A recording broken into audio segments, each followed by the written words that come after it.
আবুধাবিতে এবারের এশিয়া কাপের শেষ ম্যাচ পাকিস্তান ভার্সেস শ্রীলঙ্কা, দু দলের জন্যই ম্যাচটা অনেকাংশেই ডু অর ডাই, বিশেষ করে শ্রীলঙ্কার জন্য, যারা বাংলাদেশের বিপক্ষে প্রথম ম্যাচটা হেরে সুপার ফোরের লড়াইটা শুরু করেছে। গ্রুপ পর্বে শ্রীলঙ্কা 3 ম্যাচের 3টাই জিতেছে। বাংলাদেশ, আফগানিস্তান এবং হংকংকে মোটামুটি বলে কই হারিয়েছে। আফগানিস্তানের বিপক্ষে একটা কঠিন চেস তারা করেছিল প্রায় 170 রানের, এবং সেখান থেকে সুপার ফোরে বাংলাদেশের বিপক্ষে হারটা তাদের জন্য আসলে অঘটনই বলতে হবে, কারণ শ্রীলঙ্কা নামে ভারে বা শক্তিমত্তায় ফেভারিটের তকমা নিয়েই কিন্তু দুবাইতে বাংলাদেশের বিপক্ষে নেমেছিল এবং বোর্ডে বড় রান তারা জমাও করেছিল। বোর্ডে 168-69 রান থাকার পরও বাংলাদেশের কাছে তারা সহজেই হেরেছে বললে আসলে ভুল বলা হবে না।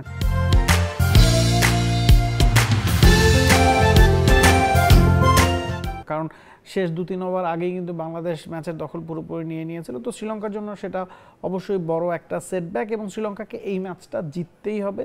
যদি শ্রীলঙ্কা হেরে যায় শ্রীলঙ্কার জন্য কাজটা কিন্তু অনেক কঠিন হয়ে যাবে, কারণ শ্রীলঙ্কার শেষ ম্যাচটা ইন্ডিয়ার বিপক্ষে, যাদেরকে আমরা আসলে হিসাবের বাইরেই রাখছি। ধরেই নিচ্ছি যে ইন্ডিয়া হয়তো ফাইনাল খেলবে, বাংলাদেশ, পাকিস্তান, শ্রীলঙ্কার বিপক্ষে একটা ত্রিমুখী লড়াই হবে ফাইনাল খেলার জন্য। সে কারণে শ্রীলঙ্কার জন্য ম্যাচটা মাস্ট উইন। পাকিস্তানও তাদের প্রথম ম্যাচটা ভারতের কাছে হেরেছে, সুপার ফোরের কথা বলছি। তারাও বোর্ডে একটা বড় রান জমা করেছিল, 171 রান।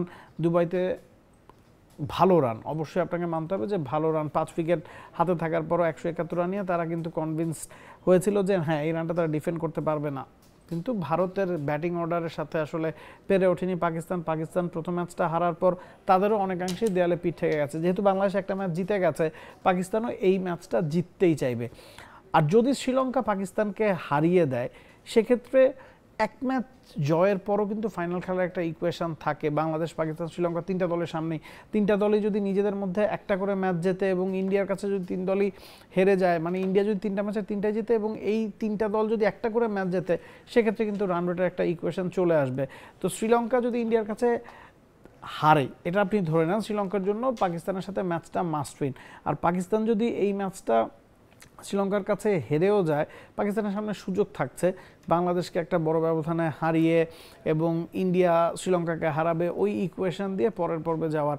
তো সব মিলিয়ে এক্সাইটিং একটা ম্যাচের অপেক্ষায় আছে আবুধাবি, যেটা আবুধাবির শেষ ম্যাচ এবার এশিয়া কাপে, কারণ বাকি ম্যাচগুলো সব দুবাইতেই হবে। দু দলের জন্যই প্রথম ম্যাচ হারের কারণে ম্যাচটা অনেকাংশে মাস্ট উইন, শ্রীলঙ্কার জন্য আরও বেশি করে, যেহেতু তাদের শেষ ম্যাচটা ইন্ডিয়ার বিপক্ষে।